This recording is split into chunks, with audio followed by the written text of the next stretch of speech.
Hi, and welcome to the Daily Streak. I'm Steve DeBerry. And I'm Jay Craney. We apologize for some technical difficulties in missing the show yesterday, but we are back on track. It's going to be a terrific Tuesday. What are we going to start out with today, Steve?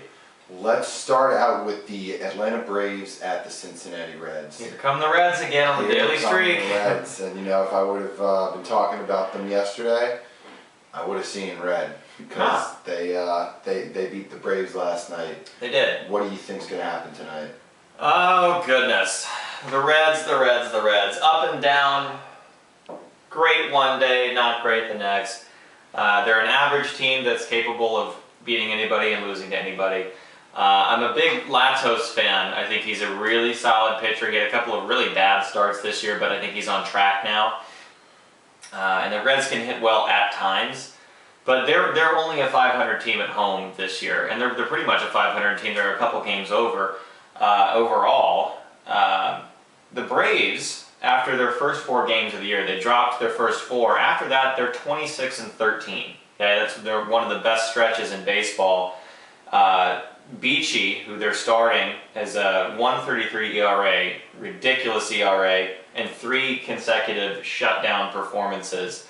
The biggest thing that jumps out at me here is after that first bad stretch of 4 games by the Braves, they have not lost back-to-back games all season to the same team. They will not lose today. They're going to get some revenge on the Reds, and Beachy's going to shut them down. That's a good stat. I like that one, the back-to-back one. I agree with you. I'm going with the Braves as well. Brandon Beachy's been their ace. They didn't hit last night, and I think they're going to come out and the bats will be going today. I think, yeah, they only need 3 or 4 with Beachy, right? Yeah, it won't take much. They're 6-4 in their last 10, so not as good as they had started out the season, but they'll get it on track. And if you got a stat like them not losing back-to-back games, it tells you they're a resilient bunch, and they're going to get it done tonight. Yeah. Let's move on to some basketball. A couple of juicy series going on here with the Pacers and the Heat. We've got the Pacers 3-pointers made or tie versus the Heat winning margin. What are your thoughts on this? Well, my thoughts are that no one would have seen or predicted that this was going to be the series that it turned out to be. Yeah. But it has been a phenomenal series. The Pacers have more than put up a fight. I've had the Heat on the ropes at times, but I feel like the Heat have turned a mental corner. LeBron James, definitely the light switch turned on the other night, especially in the fourth quarter, and they've learned how to play without Chris Bosh. It was tough those first couple games. The first half of that game he went out. Miami's at home. I know Indiana has the 3-point option, but ever since Bosh went down, they've really focused on attacking inside and getting 2s and 2s and 2s and 2s. I like Miami to win it by about 8, and I don't think the Pacers are going to be able to cover that with 3-pointers, so I'm going with the Heat. Okay. It's tough. This is a tough prop. In the series, the Pacers 3-pointers, they made 4, 3, 8, and 7 in the first 4 games. So you can't count on them. It could become a double-digit type of prop, or they could make 3, and that would make the Heat's job a lot easier. But you've got to ask yourself, are the Heat even going to win this game? I mean, LeBron had to have an absolutely monster game in Game 4, and Wade poured in 22 in the second half to narrowly beat them. Now, they are at home, which will help, but are the bench players going to step up and help the Heat? I mean, the Pacers are athletic. It's a concern. But I kind of got the same sense that you did, that game, that huge game from James and tying the series up, that gave them the confidence they need, and they know the urgency of going up 3-2 at home. They do not want to go back to Indy down 2-3.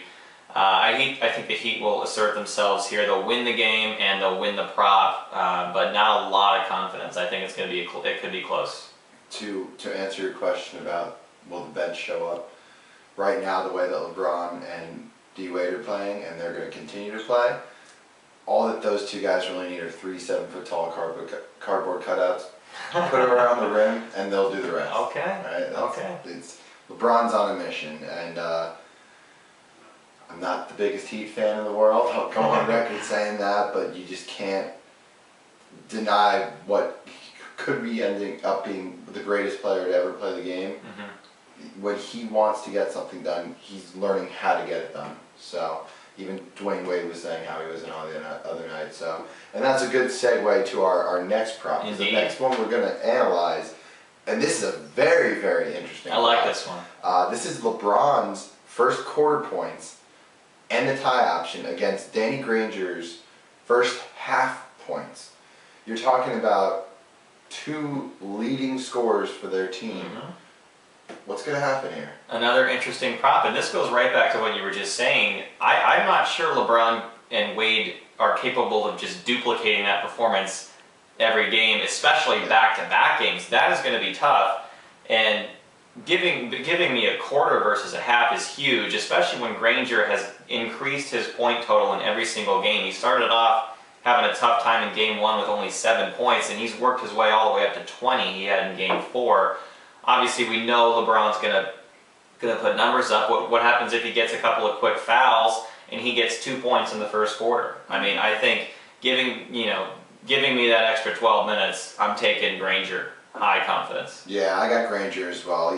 LeBron does make a living driving the lane, getting fouls, getting to the free throw line, and a lot of those fouls and points come at the end of the first half and the end of the second half. So it's quarter 2 and quarter 4. The fact that this is LeBron's first quarter points, I think it really favors Granger. So I'm going Granger as well, and I've also got high confidence in this one. Very good, very good. Last matchup of the night, NHL hockey closeout game for the Kings in Phoenix. Do they get it done? I'm going to wait to answer that question and tell you a little bit about this game. Can you throw some stats out at me? Because I would love that. I don't want to spoil it too early. I'm going to disappoint you because I can't throw stats out. Because this is the point of this series where you got to throw the stats out the window. I like it. Okay? I always throw the stats out the window. You do. They never came in the window. So, Coyotes won on the road. Okay, they finally learned how to score on Jonathan Quick. The first team in the playoffs that has learned how to score on Jonathan Quick. I think they're going to take that confidence back to Phoenix. They also have been playing sort of the media game of saying the Kings are facing adversity. And I do think this is the first time the Kings sort of will face adversity because they're a little scared that if they don't close it out in Phoenix, it becomes a series again. I don't think they're going to close it out in Phoenix. I like the Coyotes in this game, but I do think they're going to close it out when they come back to LA for game 6. Okay. But this one, Phoenix has got the confidence right now. They're going to be playing in front of that home crowd, and I know you're not a big fan of hometown hockey. You don't think it matters too much. Oh, nice. But I can tell you it will matter in this game. Well, we've been agreeing a lot the past couple shows, and it kind of feels nice to say this once again. I completely 100% disagree with what you just said. I was winning a lot of those, so I feel pretty good about that too. All right. Fair enough. Let me ask you a question. How many road playoff games have the Kings lost this season? Let me answer your question with a question. Does it matter? It does when you go through the number 1 and 2 seeds, sweeping them on the road. They have not lost a road playoff game this playoff series. Game 4 didn't really change much in my opinion. I mean, the Coyotes came and showed they were ready to play and not get swept. They got a couple goals through. They played good defense. But make no mistake, this is the Kings series. And they love the road for whatever reason. They're really, they're disciplined. They play well on the road. They're taking it tonight in Phoenix. Book it. No, that's a good little theory because I think when you come into the playoffs as the number 8 seed, you know that you're going to have to win the majority of your games on the road if you're going to do anything. You're going to have to. And it sounds like they sort of came into the playoffs with a chip on their shoulder to make it a point to win games on the road. We'll see if it works out. We disagree. Hey, it's hockey. It's playoff hockey. The Kings have been hot, so I'm definitely picking the Coyotes. I feel like I'm going out on a limb, but. Yeah, and the Kings too. You got to remember they're playing with house money. I mean, they have no pressure on them whatsoever, even though it's a closeout game. Nobody expected them to beat the first 2 teams, really. I mean, I guess some of the experts might have predicted they'd beat Vancouver, but they've been just playing out of their minds. They're carefree. They're going to go in with a lot of energy and no pressure. They're not going to be tight. Yeah, it's going to be a pretty high scoring game, back and forth like a ping pong match. That's my prediction. I hope so, because this is entertaining as hell. Yeah. All right, we're going to take a quick break, and we'll be right back with Chuck's pick of the day. Stay tuned. Welcome back. It's time for Charles's pick of the day. What game will old Chucky be dissecting today? Well, not too many options today. Kind of a lean day on the streak. A lot of baseball. Therefore, Chuck will be picking big AL East matchup between the Toronto Blue Jays and the Tampa Bay Rays in Tampa. Charles, what do you think?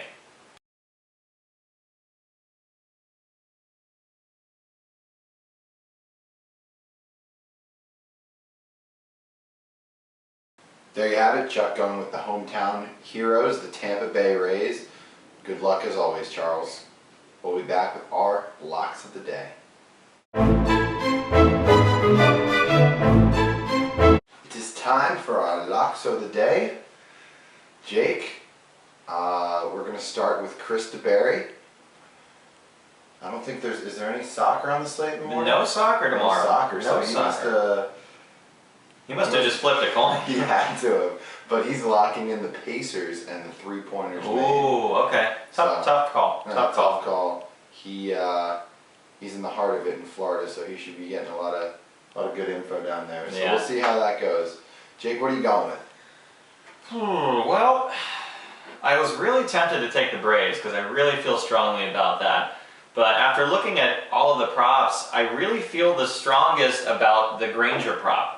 I'm going to lock in the Granger prop. I feel like after LeBron scores 40 on you, your number one priority is shutting down James. I feel like he's going to get a lot of double teams, and Granger's going to get his points, and I feel like it's a really good prop to take Granger with.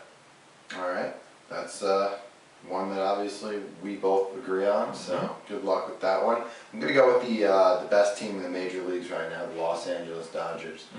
They are on the road in Arizona, but they've been pretty awesome in their division this year, and I expect them to continue that tonight. The Dodgers are my lock. I could use this one, so let's go Doyers. Help me out, Magic. All right, well, that's our show for today. Everyone have a great day. Happy streaking, and thank you for watching.